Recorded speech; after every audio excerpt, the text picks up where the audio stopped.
This video is going to explain how to set up a word problem in slope-intercept form. So first of all, you need to identify all of the parts. The m in slope-intercept form is y equals mx plus b. That's your slope-intercept form. You need to identify all of the parts in words as it relates to the word problem. So the first thing that you need to do is identify the slope or the constant rate of change. So that's what's happening in the problem. It's a charge that's occurring per something. So that's a constant rate of change is your m or your slope. B in the equation is a flat fee or a starting point. So it's the thing that doesn't change in the problem. It's where the problem actually starts, the measure that you're going to start with. X, identifying x. X is usually the word that follows per, change per x. So to identify x sometimes can become a little bit challenging when you're reading the problem.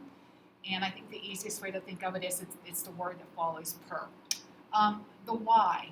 Y is what the equation is actually solving for. The total fee, the total cost, it's what the ultimate end goal of solving the equation is going to be.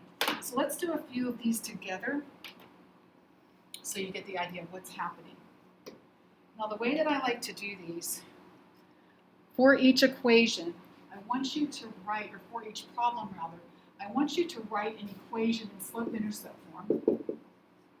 I want you to replace the m and the b with numbers, let x and y stay letters. So I don't want you to write an equation that solves simply the scenario posed in the problem. I want you to write an equation that allows us to solve multiple scenarios within that problem. Different x values, different y values within the same problem. So as you read the problem, identify your slope, identify the flat fee or the b, identify x, and identify y. So reading the first problem. You're attending a county fair. The admission to the fair is $5. So this is your flat fee. You have to pay $5 to enter the fair, regardless of if you ride any rides or buy any food. There's a $5 admission fee. So that's what I consider my flat fee. As I continue reading, the cost per ride is 50 cents. So cost per ride. The word that follows per is my x. So this would be the number of rides that I go on.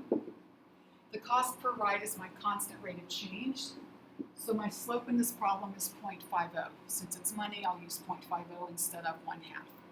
And what I'm going to do is ultimately write an equation that's going to find the total cost. So that's going to be my y, the total cost. And then they pose a scenario to us. If you have $20, write and solve a linear equation to figure out how many rides you can go on. So in this particular problem, they're giving me the y, and my job is to find the value of x. So what I want you to do is write an equation in slope-intercept form, replacing m and b with numbers, letting x and y stay letters, so that then I can give you several different scenarios within this problem, and you can just slip either x or y into your equation and quickly solve it. So let me erase some of this, and let's set up our function or our equation. So the equation that's going to model this problem, y equaling 0.5x plus 5. 50 cents per ride plus a $5 flat fee, admission fee. So as I said, they're giving me a value of y. My job is to find x. So I'm going to take my equation, I'm going to let y become 20, and I'm going to solve for the value of x. So that's my job, and that's how I want you to set each of these up. So here, 20 equaling 0.5x plus 5, subtract 5 from both sides, divide by 0.5, and then the value of x ends up being 30 rides. So you can ride 30 rides, pay admission to the fair, ride 30 rides for $20. And I'm going to give you another scenario just to show you how I want you to use these problems or use your equations. Let's flip it, and let's say that you're going to ride 60 rides. 60 rides will cost how much? So the scenario that I just posed, I'm giving you an x value of 60. Your job is to find the y value associated with that. So then I would cruise through the equation one more time. and I would let x become 60, and then the value of y would be 35.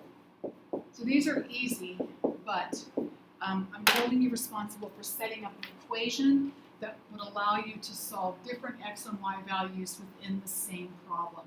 So setting up a single equation just to simply solve the scenario given in the problem is not going to be sufficient. So let's do another one together so you get the idea of what I'm looking for. Let's do number 2. So once again, I need to identify my constant rate of change and my starting point. I need to determine who is x and who is y, and then my end goal is to write an equation in this form, replacing m and b with numbers. So let's see, you're going to a camping trip, and let's see, you're going to be charged $6.50 per hour to rent a canoe. So we're renting a canoe. We have a $25 deposit, and it's going to cost us $6.50 per hour. So my constant rate of change is $6.50. The deposit would be my flat fee, my non-negotiable. Cannot avoid paying that. Per, the word that follows, per is hour. So x will be the hours of rental. And then I'm ultimately trying to find my total cost. How much is this going to cost me? And then they pose a scenario to us. They say that we're going to rent between 12:30 and 3:30. How much are we going to spend? So I'm giving, let's say, 12:30 to 3:30. They're giving me an x value of 3. And my job is to find the y value associated with x being 3 hours. So let's cruise through this and set the equation up. So my equation is going to be y equaling $6.50, 650x, 6.50x, plus my $25 flat fee. So this is the equation that I want you to set up. X and y stay letters, m and b become numbers.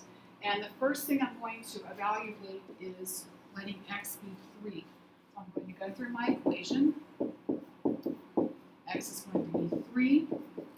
And I am going to spend $44.50 to rent the canoe for 3 hours. So y's value would be $44.50 for a 3-hour rental. Let's do one more scenario within this problem so that you can see why I'm looking for the function in the blue box, the equation in the blue box, so that you can then switch your scenario around. Let's see. What if I spent a total of $181 on this canoe trip weekend? So that means I'm giving you a y value. Your job is to find the x value. How many hours did I rent the canoe if I spent $181? So I'm going to take my equation in the blue box. I'm going to let y become 181 rather, and I'm going to solve this equation for x. And when I do that, x is 24, so it's going to cost me $181 if I choose to rent the canoe for 24 hours. And I think that's probably enough for you to understand how I want these set up and why it's important for you to set up an equation, letting x and y stay variables, letting m and b become numbers. And in number 3, just want to look at number 3 for a minute before I end the video. In number 3, let's see, this is a car. So the initial cost of the car is $25,635. So that's going to be where this problem starts. This car depreciates. Depreciation is losing value over time. So here my slope is going to be a negative number.